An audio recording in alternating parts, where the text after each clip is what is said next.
Bom dia, Rodolfo, bom dia, Patrick, bom dia, Natália, nossa convidada de hoje do podcast Resgate no Lar, que é coordenado, dirigido, executado pelo pastor Samir Zayed, e hoje eu estou aqui na incumbência de representá-lo nesse podcast. Bom dia, você ouvinte da Rádio Resgate, seja muito bem-vindo a um ambiente de aprendizado e ganho nesse dia, em nome de Jesus. Bom dia, gente. Eu quero começar esse podcast de hoje, como sempre, o pastor Samir Zayed, ele começa o podcast sempre ministrando uma palavra e orando, porque a oração ela é a chave que abre a porta do relacionamento com Deus. E hoje eu quero ler 1 Samuel, no capítulo 17, no versículo 37, quando diz assim: Disse mais Davi: O Senhor me livrou das garras do leão e das do urso, e ele me livrará das mãos deste filisteu. Então disse Saul a Davi: Vai-te, e o Senhor seja contigo.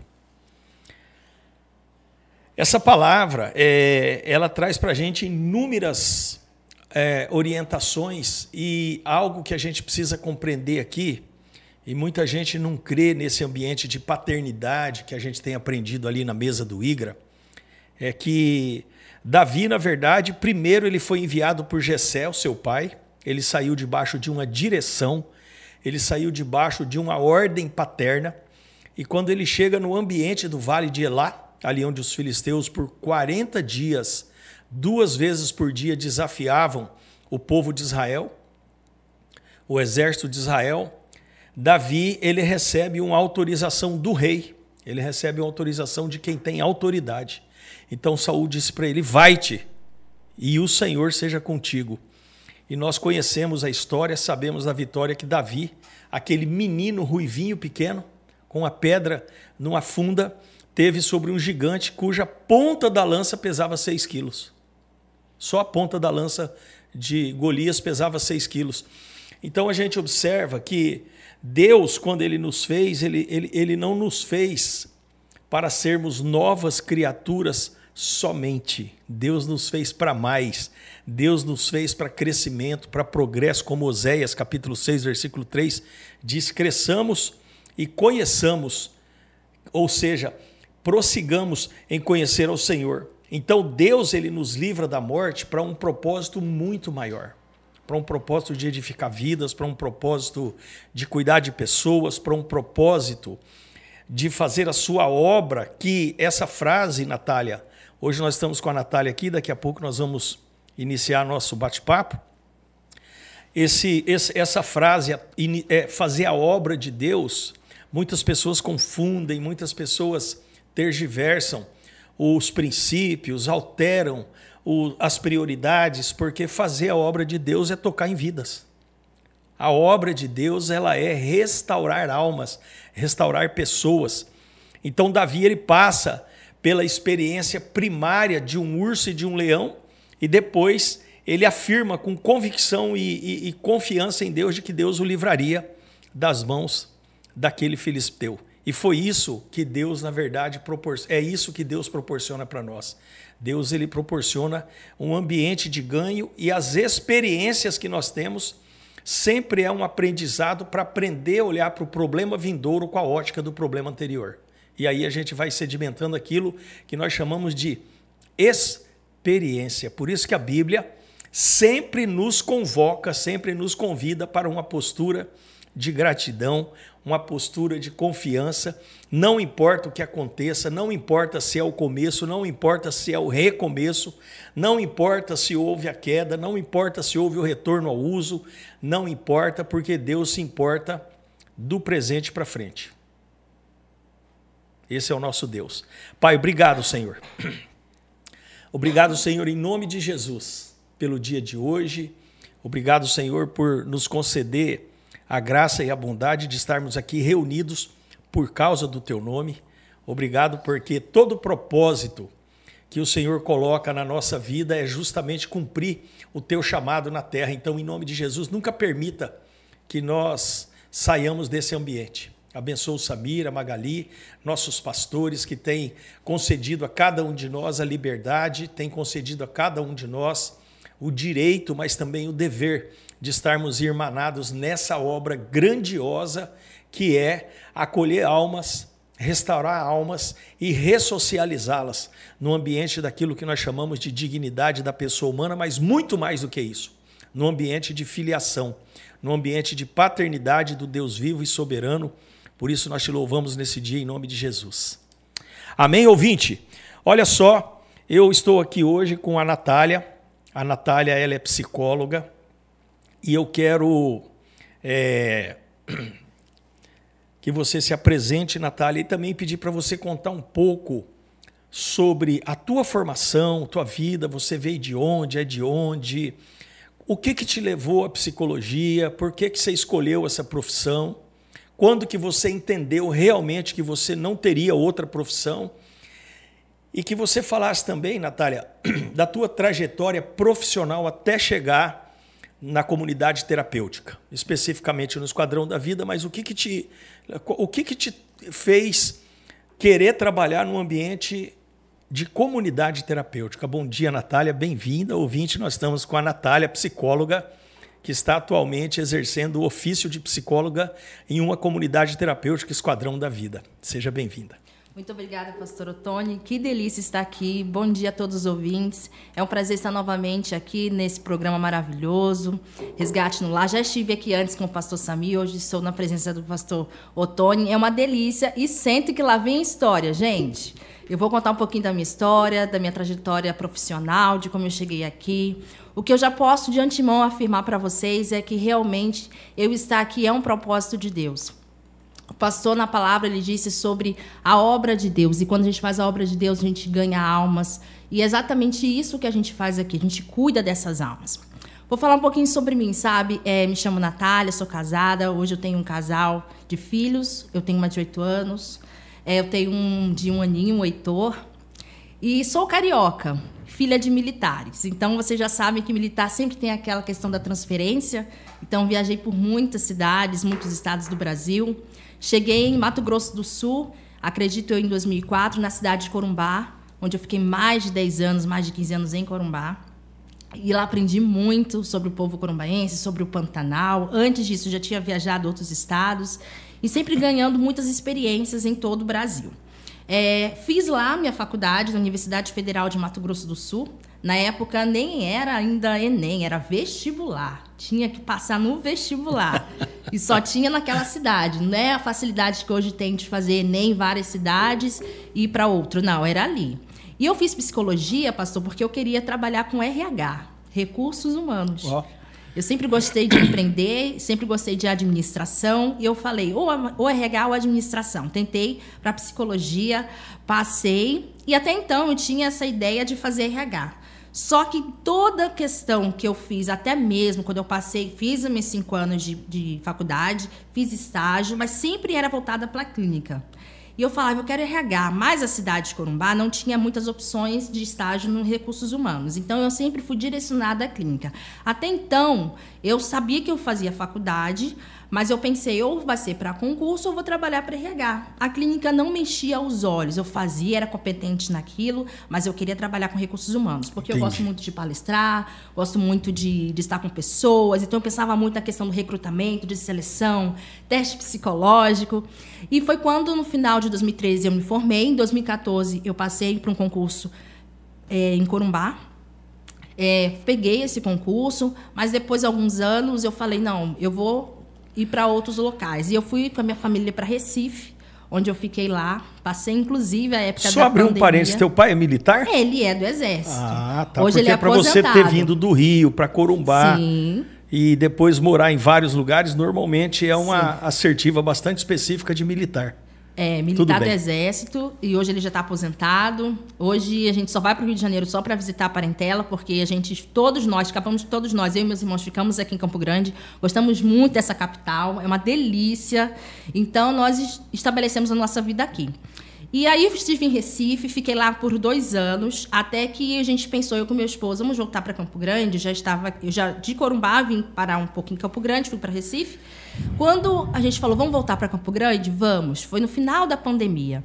Foi quando eu falei para minha amiga psicóloga, amiga, eu estou voltando para Campo Grande. Se você souber de alguém que queira uma psicóloga, até então nada de CTs, nada de comunidade terapêutica. O único contato que eu tive foi no estágio no CAPS-AD.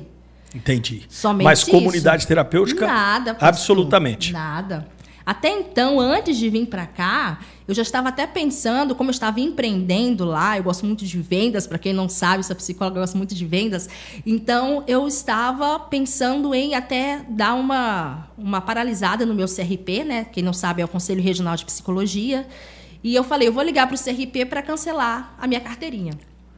Mas, gente... Verdade, foi isso que aconteceu. E aí, eu não estava mais pensando em psicologia, gente. Como eu gosto de empreender, eu estava bem nas vendas, até que a pandemia veio e a gente viu o que deu, né? Entendi. Com as vendas diminuíram muito. E aí, vou voltar para Campo Grande? Vamos. E aí eu falei, amiga, tô voltando para a área de psicologia. Tem alguém que queira? Ela falou, olha, eu estou trabalhando em uma comunidade terapêutica e estou sabendo de uma outra que está querendo uma psicóloga. Ela me passou o telefone do pastor Samir. Eu lembro que dia 29 de junho eu liguei para ele, nunca tínhamos nos falado. De que ano foi isso, 29, Natália? acho que foi de 2021. 2021. Eu já tenho 3 anos aqui. E ele me atendeu super bem, maravilhoso, uma simpatia. E a gente conversando um pouco. E ele falou, quando que você chega, Natália? Eu falo, pastor, eu chego dia 9 de julho. Então tá bom, dia 9 de julho você vem falar comigo. 9 de julho foi o dia da criação do Esquadrão da Vida. Foi. Fizemos 25 anos agora comemorando. Exatamente. Que festa linda, hein, pastor? Foi você lindo. Que organizou foi maravilhosa. Ah, gente. É tudo um conjunto. No final dá tudo certo. E aí, dia 9 de julho, eu estive aqui, conversei com ele, estava a Regina, a sobrinha do pastor, estava a pastora Magali.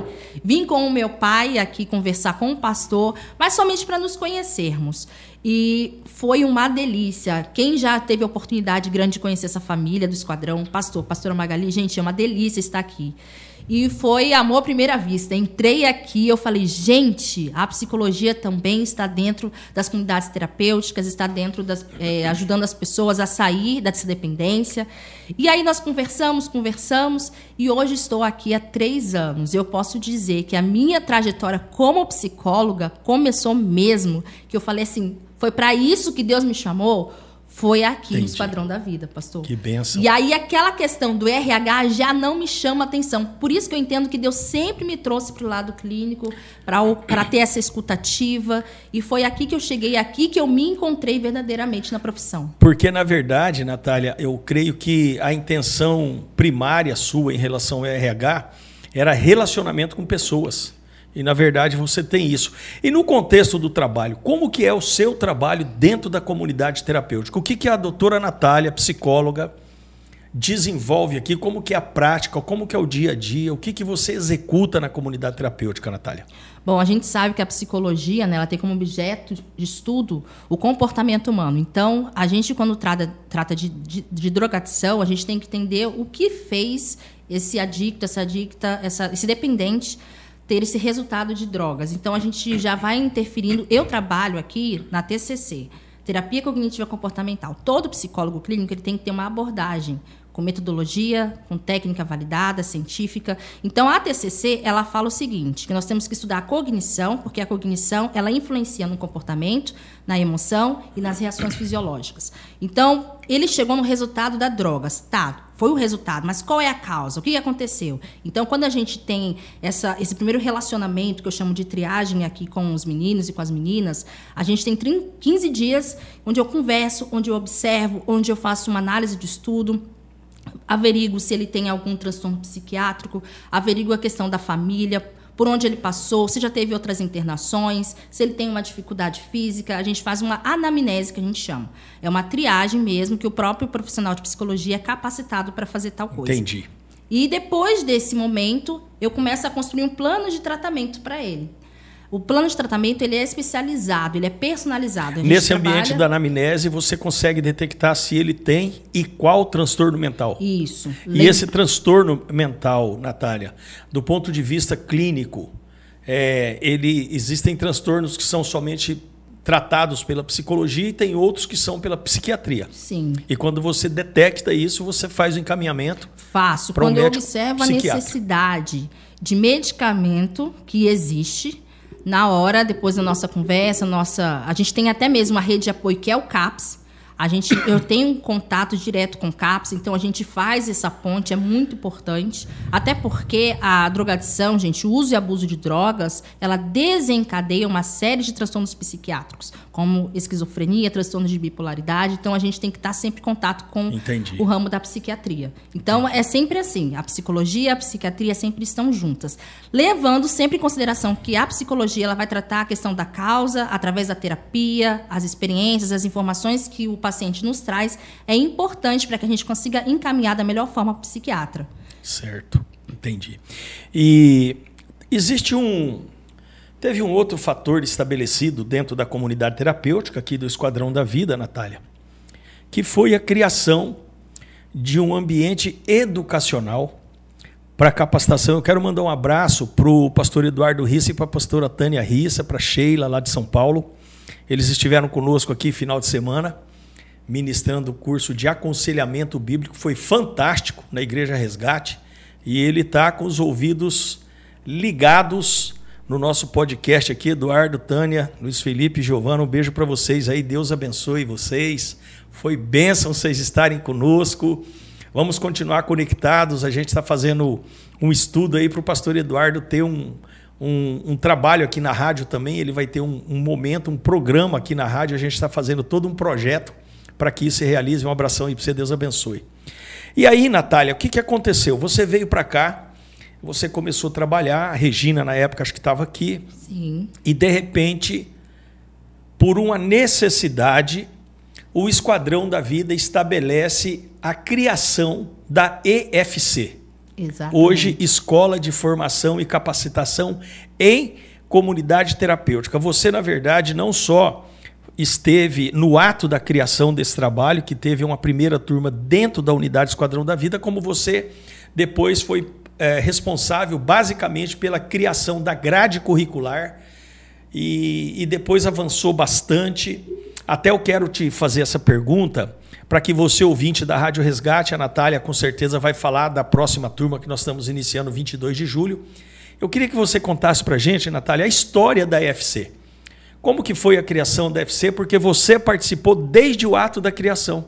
E hoje nós estamos indo aí para a primeira turma do segundo módulo, que é, na verdade, a 7ª turma. Isso. Eu queria que você falasse um pouquinho para a gente, Natália, sobre a escola de formação e capacitação em comunidade terapêutica e qual o seu papel nessa escola. Bom, eu falo que a EFC é um presente, gente. Na verdade, o esquadrão todo é um presente, né? Desde 2021 aqui eu tenho aprendido muito.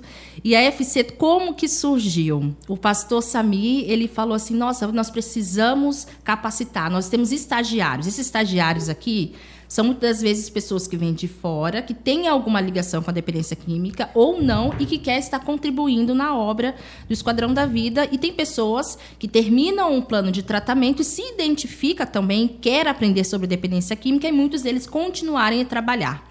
E foi quando houve a necessidade de capacitar essas pessoas para se tornarem bons coordenadores. Até porque esse é o lema da nossa escola, capacitar pessoas para cuidar de pessoas. E com e por amor. Porque trabalhar com essa situação, com essas pessoas, é por amor, gente. É realmente um chamado. E junto com a assistente social Viviane, na época, ele sentou eu, a Viviane, a Regina, sobrinha do pastor, até então ela é diretora daqui da unidade, e nós conversamos, e já ardia essa ideia no coração da Viviane, também do pastor Sami, fui convidada, eu falei, olha, eu quero participar. E eles, ótimo, que eu também quero você junto comigo. E foi assim que aconteceu, numa reunião, nós fomos aí depois, eu e a Viviane, sentamos para fazer o projeto escrito, apresentamos para o pastor Sami, fizemos aqui com 11 pessoas, aqui na nossa sala de informática, 11 pessoas. Então, a pessoa, ela trabalha durante todo o dia, matutino e vespertino, após as 16 horas, às 17 horas, às 18 começavam as nossas aulas.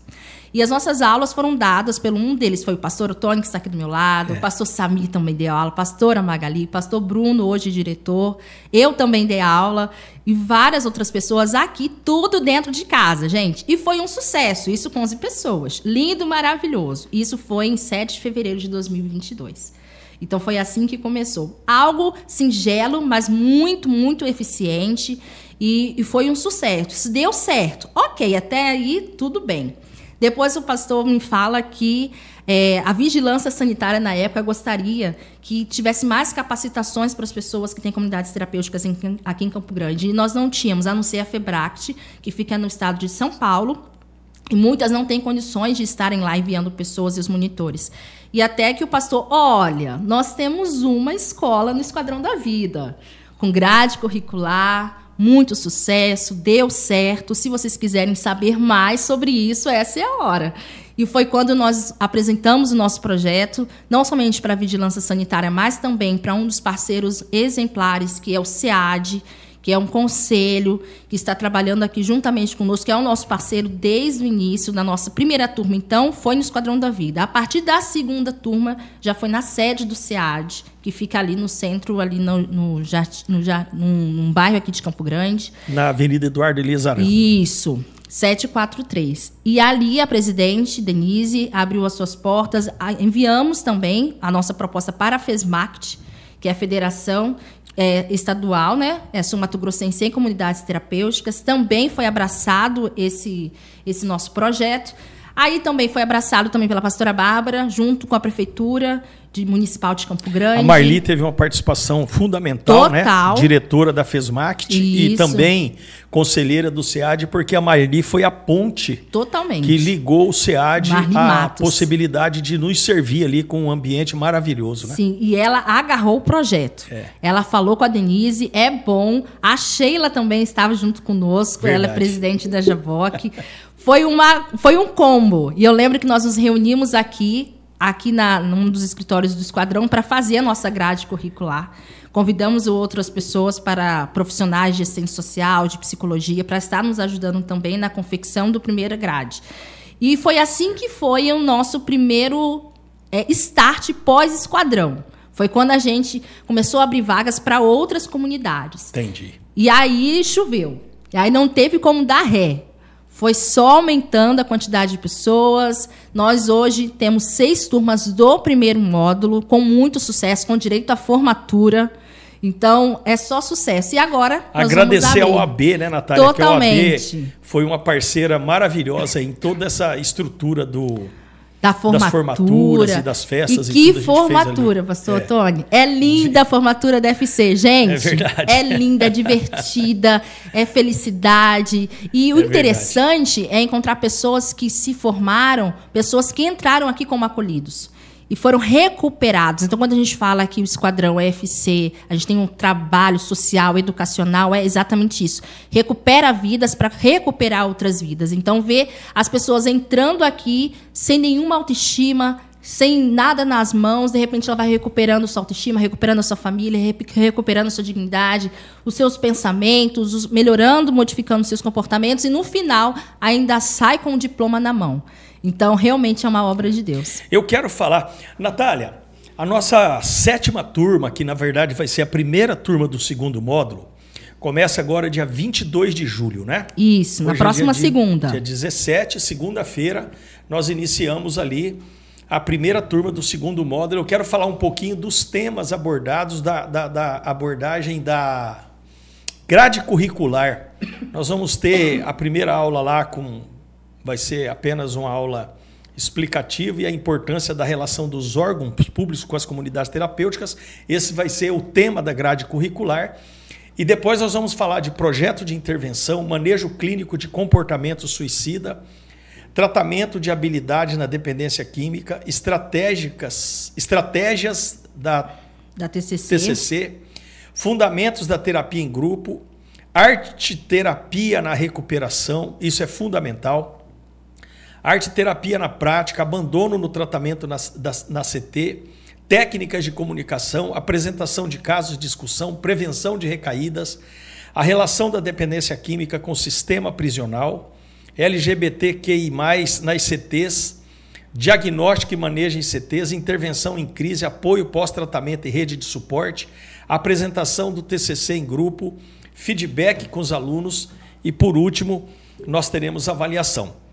A gente observa, Natália, eu que estou aí desde o começo também ministrando aulas na Escola de Formação e Capacitação, a gente tem observado que essa grade curricular é de uma riqueza infinita. É grande. É de uma grandeza maravilhosa. Realmente, eu fico assim assustado com aquilo que pode vir aí, porque a primeira turma, a grade curricular foi muito boa, deu uma formação muito forte, os professores foram muito... enfrentaram os desafios e supriram com necessidade. Todas as necessidades. Deixa eu te falar uma coisa.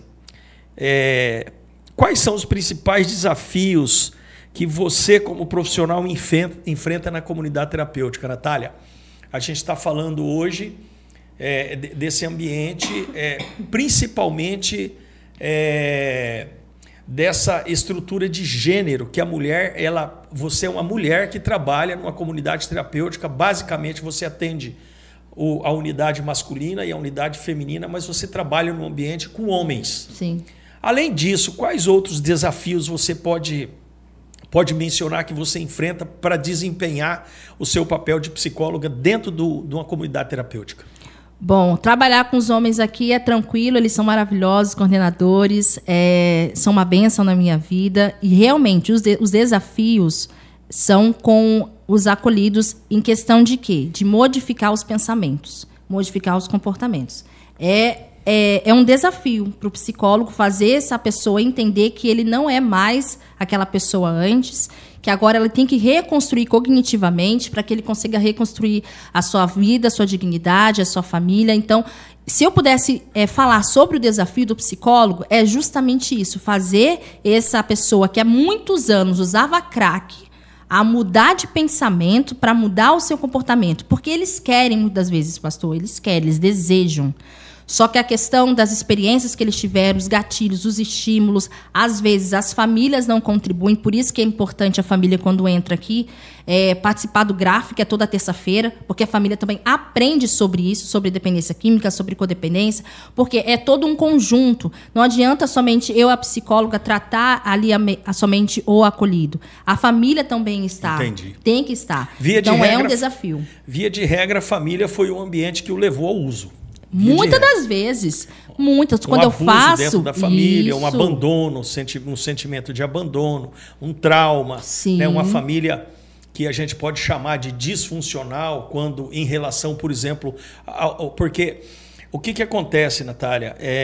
As pessoas elas não têm noção de que a bebida alcoólica é a maior porta de entrada para a droga, e elas usam de maneira muito consentida o álcool dentro de casa. Isso. Exatamente. Entendeu? Então, você poderia compartilhar com a gente algum caso assim, uma situação marcante que você teve em relação a essa experiência que você tenha vivenciado como psicóloga de CT? Muitos casos. Com mulheres principalmente, porque as mulheres elas sofrem abuso sexual, muitas das vezes desde criança, por pessoas próximas. Então, e eu como mulher... Nunca passei por essa situação, mas eu me coloco, eu escuto. Muitas pessoas falam assim, Natália, você escuta, fica quieta. Eu sempre falo assim que eu sou um túmulo profissional. As pessoas falam, mas eu fico guardadinha, 7 chaves. E como é que faz, Natália, para você ouvir isso e depois você ir embora? Todo mundo fala, é um desafio para você. Eu falo, gente, eu consigo sim, graças a Deus eu consigo separar. Mas o caso das mulheres me move muito, porque a questão do abuso sexual, da prostituição, questão da falta de pai, falta de mãe, aquilo que o senhor falou da autoridade de pai, da autoridade de mãe, a falta dessas pessoas faz com que elas tenham falta de muitas outras coisas. E isso desencadeia sérios transtornos. Então, se eu for falar sobre um caso, não vai dar certo. Eu vou ter que falar sobre muitos casos, pastor, principalmente com mulheres. Entendi. Agora, com homens, A questão da falta de pai também pega bastante. Entendi. Álcool, então, nem se fala. Desde criança, meu pai puxava, falava para eu acender o cigarro. Ou então, desde criança, meu pai deixava eu beber um pouquinho. Sempre começa assim de pouquinho. Ou então eles vão escondido pegando a bituca do cigarro. Então, é assim que começa. Às vezes, a grande maioria começa na adolescência, com a maconha. Só por status, por estar ali com os grupos sociais. E aí eles não querem fazer feio e começam devagarzinho, de repente não conseguem mais sair. Entendi. Então, mas são muitos casos. Mas o que mais pega mesmo é a questão dos abusos. São Deixa eu muitos te abusos. falar. Você falou de abordagem. Assim, quais são as metodologias e as abordagens que você utiliza com maior frequência? Eu hoje uso a psicologia baseada em evidências, que tem a TCC, que é a terapia cognitiva comportamental. Entendi. Como que é isso na prática? Eu chego lá no teu consultório, marco atendimento, você abre a porta, faz eu sentar ali na frente, e aí, como é que você me atende? E aí é para ficar tranquilo, porque as pessoas pensam assim, nossa, como será que eu com a psicóloga? Eu vou ficar lá parado? Eu vou falar? Eu não vou falar? A TCC é o seguinte, gente, a gente tem é de curta duração e é estruturada. Então, você vai chegar lá, todas as perguntas que um psicólogo for fazer, tem um fundo teórico, tem algo que ele quer retirar de você. Então, quando ele senta ali, eu primeiro tenho que fazer a psicoeducação. O que é essa psicoeducação? Em fazer ele entender o que se trata o TCC. Porque se ele está lá dentro, ele tem que entender o que eu quero fazer, quais os objetivos. Então, eu sempre falo para ele ter os objetivos terapêuticos. Qual é a queixa? É essa. Então, tá bom, já sei qual é a queixa. Então, qual é o seu objetivo terapêutico? É esse. Então, vamos caminhar através da terapia. Entendi. A terapia é uma viagem. Entendi. E a gente faz a conceituação do caso, a formulação, o plano de tratamento com as técnicas da TCC. Entendi. Que aí são várias técnicas. Nós temos de resolução de problemas, treinamento de habilidades sociais e emocionais. Depende da queixa que aquele paciente quer, do objetivo terapêutico que ele quer alcançar.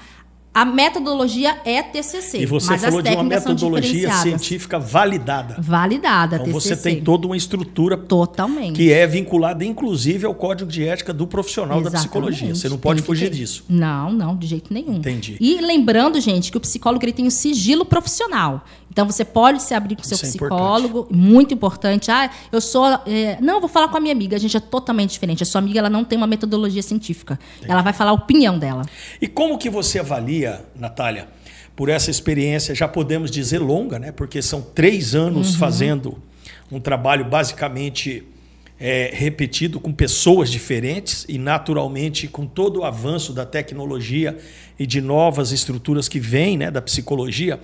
Como é que você avalia a eficácia dessa metodologia na recuperação desses acolhidos? No final do tratamento, eu sempre faço um monitoramento. A TCC ela é bem clara. A gente tem que estar continuamente observando a evolução do paciente. Então, eu tenho 9 meses de trabalho com esse indivíduo. Então, eu abro o prontuário, eu vou aos poucos conversando com eles, pegando cada vez mais informações. E no final desses meses de tratamento, eu e ele avaliamos o quanto ele evoluiu. O legal da TCC é que é uma participação colaborativa e ativa. Não somente eu falo, nem somente ele fala. É um bate-papo com técnica. Dentro da medicina, a gente chama isso hoje de medicina integrativa. É, totalmente integrativa. Exatamente isso. Aquela questão de só o psicólogo falar e anotar comigo não funciona, gente. Não dá certo. Então é como se fosse um podcast. É um bate-papo ali onde você vai...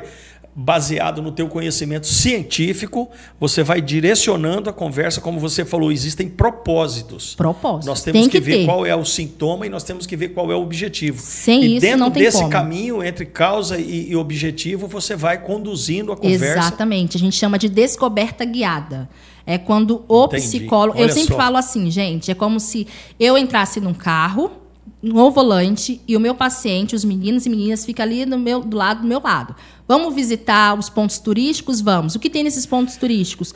Os problemas, os sintomas. E ali a gente vai pegando informações até chegar no último ponto turístico, que é o nosso objetivo final. Entendi. Mas é uma viagem. Tem pessoas que já conseguem ter uma autoterapêutica com 3, com 4 meses. Tem outros que demandam mais tempo. Entendi.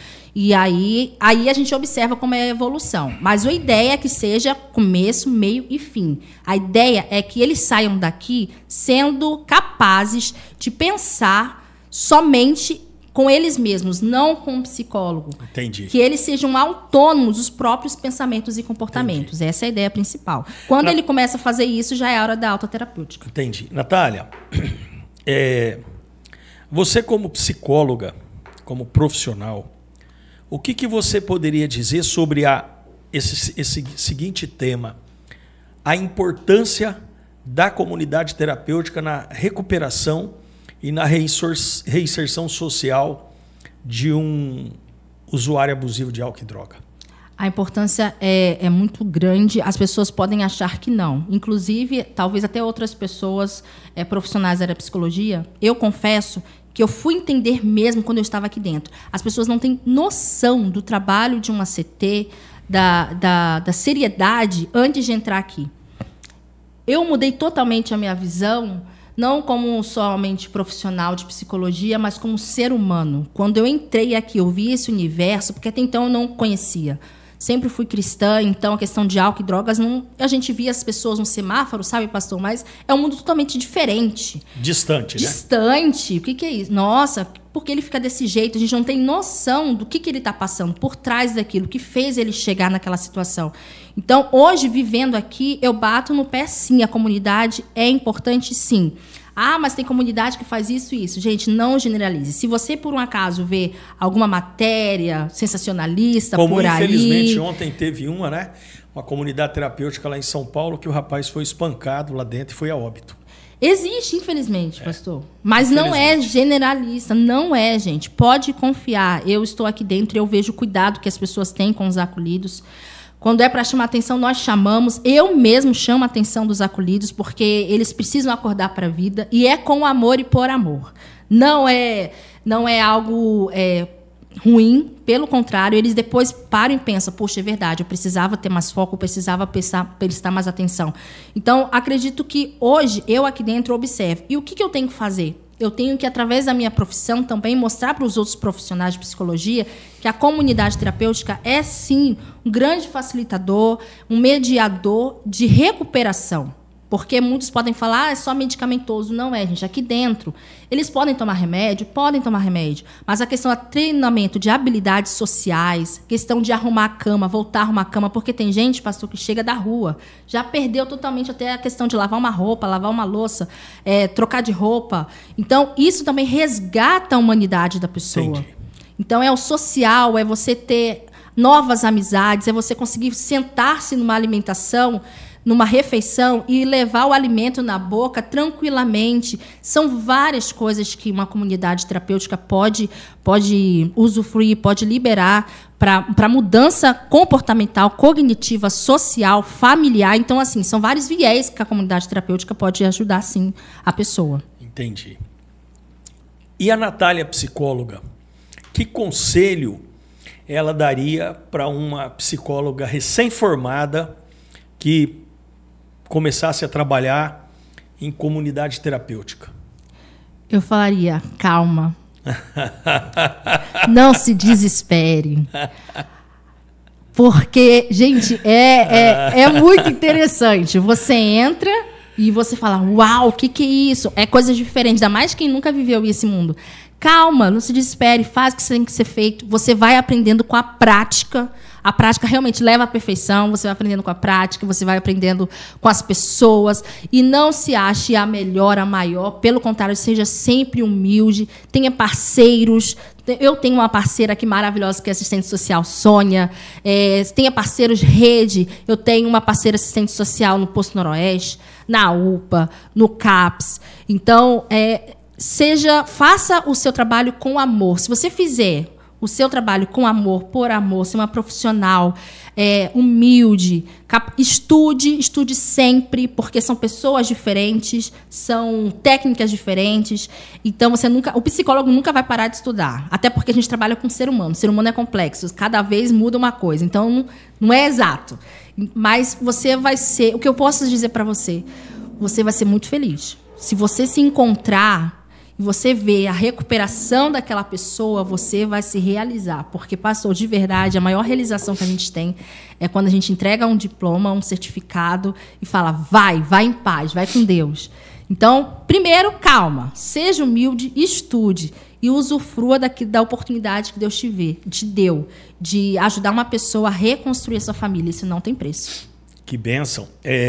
Na verdade, eu sempre penso que o psicólogo ele é um libertador das prisões de alma, né? As pessoas estão presas nos traumas das suas almas e o psicólogo ele tem esse poder, dever, eu chamo de poder-dever, de conhecer os ambientes que aprisionam as pessoas e libertá-las dessas estruturas. Então a gente observa, eu como pastor, eu tenho falado sempre da importância grandiosa da presença de um profissional psicólogo no ambiente da comunidade terapêutica, porque o pastor Samir, por exemplo, o testemunho dele, ele sempre fala que quando ele passou pela comunidade terapêutica, Natália, ali em 97, 98, ali em Araçatuba, quando a pastora Conceição, na verdade, foi a mentora ali, pastora naquele ambiente que resgatou o Samir, ele sempre fala que quando ele passou pela comunidade terapêutica,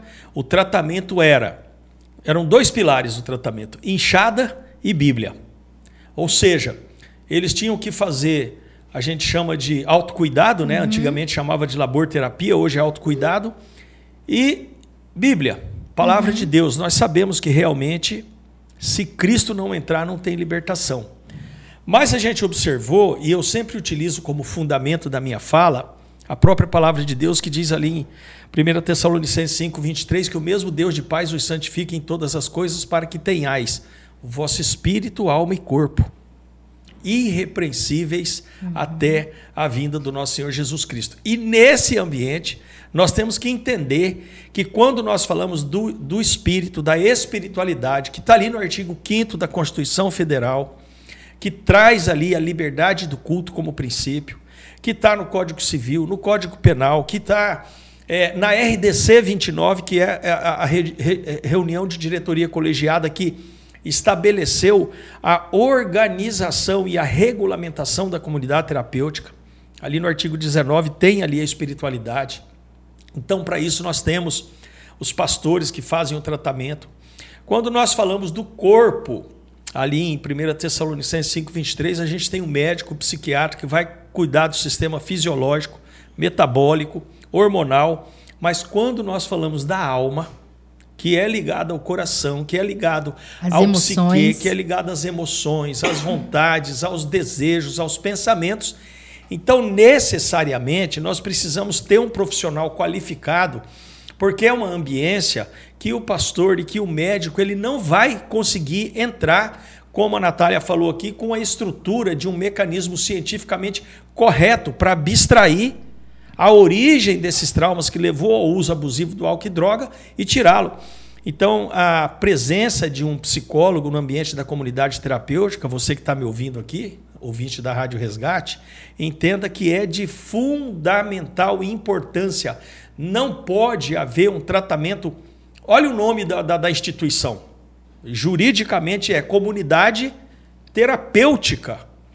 Então, esse radical terapia, ele precisa fazer parte integrante de todo o conjunto de tratamento. Exatamente. Então, nós agradecemos a Deus assim pela convicção, pela postura, pelo entendimento que o pastor Samir teve de tanto lá em Batayporã, na unidade de Batayporã, quanto nas unidades aqui de Campo Grande, ter um psicólogo contratado que faz parte do processo e da equipe de recuperação, porque realmente a gente entende que há uma contribuição infinita quando uma pessoa se senta diante de um psicólogo que consegue com que o profissional abstraia dele a origem que o levou ao problema. Então, glória a Deus, né, pelo pensamento e pela postura do pastor Samir em compreender a importância de um psicólogo. Importância. E quando eles sentam lá na minha sala, eles falam coisas que eles jamais falaram para ninguém. Então. E aí, quando é aquilo que eles nunca falaram, é aquilo que a gente... Opa, tá certo, vamos tratar isso aí. E aí aquilo ali, né? Que vira a chave, pastor, vira a chave. Então, é fantástico. A minha profissão é fantástica. Quanto a isso, né, Natália? Tanto o sacerdote, como o advogado, como o psicólogo, você também deve ter no teu... código de ética profissional, o dever de sigilo, né? Sim. Nós temos como advogado o dever de sigilo. Inclusive nós, psicólogo, advogado e sacerdotes, eles não são obrigados a expor em juízo aquilo que ouviram em confissão profissional. Sim. Né? Eles não são obrigados, a gente tem, aliás, o dever de guardar sigilo sobre aquilo que ouvimos. Então é importante você, ouvinte da Rádio Resgate, que está ouvindo o que nós estamos falando aqui, porque daí você tem uma condição de melhorar o seu staff quando você se posicionar diante de um psicólogo para tratar dos problemas da tua alma, dos problemas emocionais.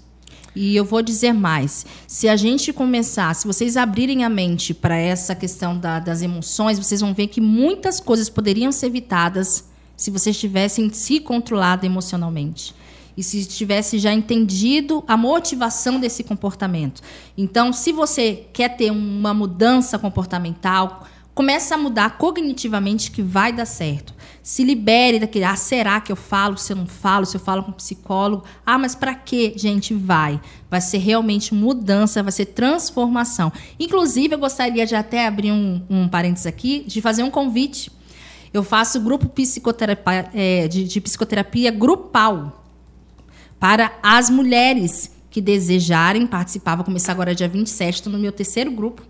E esse grupo se chama Sorrir em Momentos Difíceis. Por quê? Elas internam seus maridos, seus filhos, e elas, como elas ficam? Elas ficam, como que é a autoestima? Às vezes elas têm que ser provedora do lar, protetora, corre para lá, corre para cá. Peraí, Natália, eu estou ouvindo aqui, eu quero que você fale de novo, vamos passar as informações, como é que eu faço para entrar nesse grupo, para onde eu ligo, que telefone, que site, peraí. Que coisa linda, Natália. Você tem um grupo... Você faz um tratamento em grupo. Em grupo. Como é que chama o programa, o projeto? Sorrir em momentos difíceis. Porque mesmo em momentos difíceis, elas têm que continuar sorrindo. Entendi. Acabou parar de chorar. E os ouvintes da Rádio Resgate que quiserem fazer indicação para alguma mulher que está com filho, com marido, com primo, com tio, com alguém que é da família, acolhida em comunidade terapêutica, que queira fazer parte desse seu projeto, como que tem que proceder? Bom, elas podem entrar em contato aqui com a rádio, possam passar o meu telefone, tá bom? Ou eu vou passar, anota aí. 984 130702. Tá? Então, vocês vão entrar em contato comigo. Eu vou explicar qual é o objetivo do grupo terapêutico, porque eu pensei, peraí, eu fico cuidando dos meninos aqui. Mas e as mulheres, as meninas lá fora? Como é que elas ficam? Então, eu quis pensar nesse suporte, pelo menos são 4 sábados, é online. Eu estou no Amazonas, posso participar? Posso, é às 10 horas da manhã, tá? Então, é um grupo de psicoterapia grupal, onde eu vou conversar com as mulheres e o que for falado lá, permanece lá. É um grupo de psicoterapia, onde, segundo nosso conselho, o psicólogo é capaz de fazer isso. E é justamente, como eu trabalho com a dependência química, eu estou trabalhando a codependência química, que eu sei que existe muito. Então, eu quero aqui deixar o compromisso com você, ouvinte da Rádio Resgate, de que você pode entrar em contato com a rádio através... Isso. Do aplicativo, através do link, através do YouTube, através do telefone 98413 0702. 0702. Eu vou repetir aqui, ó, 98413 0702. Psicóloga Natália, sorrir em momentos difíceis? Isso. Sorrir em momentos 4 difíceis sábados. É um projeto de 4 encontros de uma psicoterapia grupal online. Você pode estar onde quer que esteja, se tiver internet, você consegue se vincular a esse projeto da Natália como psicóloga, que vai dar um atendimento direcionado para aqueles que estão com pessoas da sua relação afetiva acolhidos em comunidades terapêuticas. Que coisa linda isso, Natália. E está sendo fantástico, pastor. É que a Natália quase não faz nada, gente. Ela tem tempo para essas coisas. Meu Deus do céu. A UFC que diga, semana que vem estamos aí. Gente do céu, que coisa linda isso. Deus seja louvado, Natália, por esse trabalho maravilhoso que você tem desenvolvido aí nessa sua trajetória. Deixa eu ver aqui, Igreja Resgate, bom dia. Fundação Educacional B Cristão pergunta para a entrevista sobre hábitos escravizadores do crente. Aqui tem uma pergunta, Natália, de um ouvinte. Na verdade, é o pastor Eduardo Rissa. A Vanderleia nunca perde nosso podcast, né? Bom dia, Vanderleia. Se Deus quiser, eu vou estar em Coxinha agora, dia 27 e 28, se Deus quiser. Nós vamos estar juntos aí, com o pastor Betinho e com toda essa turma maravilhosa. Ele fez uma pergunta para entrevista sobre hábitos escravizadores do crente. Existe alguma estrutura que você perceba em relação a essas pessoas que professam a fé cristã como protestantes e que existe assim uma linha de hábitos escravizadores específicos dessas pessoas protestantes? Bom, primeiro a gente tem que pensar no que são os hábitos, né? Os comportamentos que vão cada vez mais sendo exercidos e acaba, depois de um tempo de tanto essa pessoa fazer esse hábito, esse comportamento se torna um hábito. Hábito é um comportamento que nós fazemos automaticamente. E muitas das vezes, vou até puxar para a linha da religiosidade. E domingo à noite, muitas das vezes, é um hábito escravizador. Porque ele está indo domingo à noite, mas o coração está longe. Mas ele está fazendo um comportamento automático. E a pessoa, como fala até na Bíblia, né? Chegou lá no céu e fala, mas Deus, eu fiz isso, eu fiz aquilo. Ué, mas eu não te conheço. Mateus 7.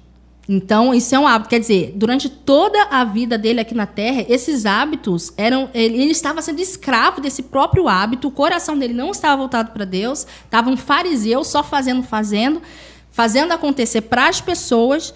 E, infelizmente, essa questão da religiosidade é presente. A gente tem que entender que existe uma diferença entre essa religiosidade e a espiritualidade. A espiritualidade ela é leve. Você faz de coração, você faz um hábito consciente. Não é automático, eu tenho que ir domingo. Não, eu vou no domingo louvar o Senhor porque eu amo, porque eu adoro, pelo que Ele é. Não, eu vou porque eu tenho que ir, senão alguém vai me chamar a atenção. Então, eu sempre penso, ele falou do crente, né? A gente também tem que observar o sistema das crenças. Aí já entra a psicologia, né? O que faz essa pessoa ter esse hábito sempre, esse comportamento automático sempre? Antes de um comportamento, existe um pensamento. E antes de um pensamento, existe uma crença. De onde vêm essas crenças? Das experiências que nós vivemos na nossa infância e na nossa adolescência. Essas experiências formam crenças, que a gente chama na psicologia, na TCC, de crenças nucleares. Então, essas crenças nucleares fortificam os nossos pensamentos. Então, por exemplo, se eu tenho uma crença nuclear de religiosidade, vamos dizer assim, aí vem uma crença intermediária. Se eu não for no domingo, o pastor vai me chamar a atenção. Então, já começa a ter essa crença, que eu preciso ter esse hábito, que é escravizador para ele, mas eu preciso ter, senão eu vou ser chamada a atenção. Qual é o pensamento dele? Eu vou. Qual é a emoção dele? Eu vou para não me sentir frustrado, mas eu vou angustiado. Qual é o comportamento? Eu vou lá, levanto a minha mão. Acabou. Isso é um hábito escravizador. E de tanto ele fazer isso, acaba sendo um hábito escravizador. Impressionante e triste é que, muitas das vezes, a gente tem que estar sempre observando se a gente também não está entrando por essa linha. Eu não digo só lá fora, não. A gente aqui dentro. Olhar, peraí, eu estou sendo escravo do meu próprio comportamento. Qual a intenção que eu estou fazendo isso? Qual a intenção do meu coração nesse comportamento? Então, a gente tem que observar, assim, se esses hábitos estão nos escravizando. E o pior, se esses hábitos estão levando a gente a perder a salvação. É sério.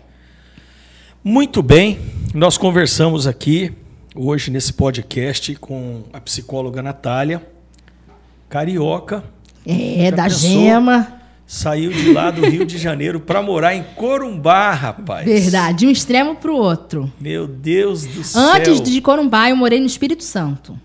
Morei lá na Terra Capixaba, maravilhosa também. Entendi. E hoje está aqui no Esquadrão da Vida fazendo um trabalho primoroso, um trabalho não só assistencial ligado à sua profissão, que é a psicologia, mas também um trabalho educacional na Escola de Formação e Capacitação em Comunidade Terapêutica. Deixa eu te dizer, ouvinte, dia 22 começa a primeira turma do segundo módulo, ali na Avenida Eduardo Elias Aran, 743, auditório do SEAD. Quero agradecer mais uma vez a Marli, agradecer mais uma vez a nossa presidente ali do SEAD, a Denise, agradecer o pastor Samir por essa vocação de pai que ele tem, de tantos filhos aí, milhares, na verdade, que já passaram pelo Esquadrão da Vida, e por tantas instituições que nós estamos aí, como a Casa de Passagem e Resgate.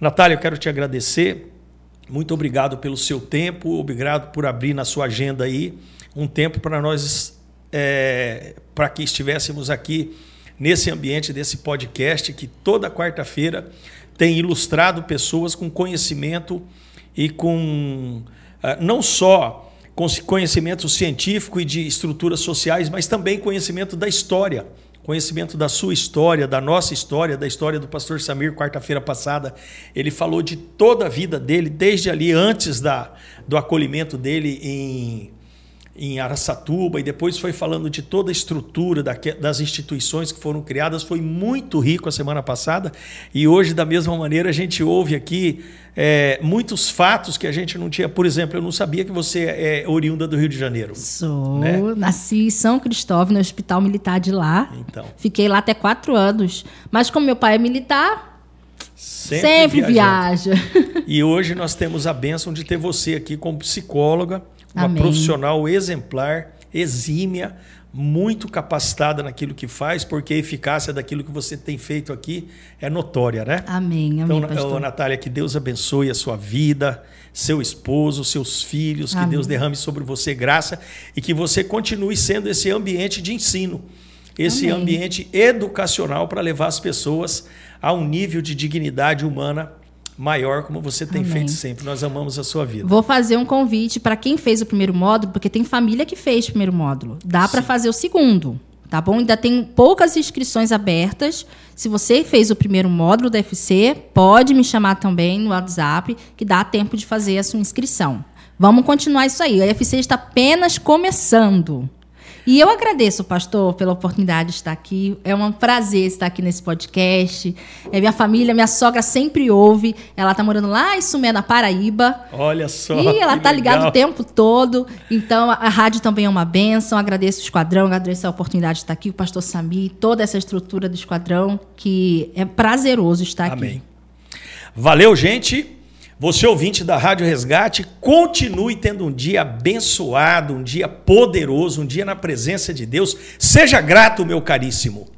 Minha cara ouvinte da Rádio Resgate, tenha um coração cheio de gratidão.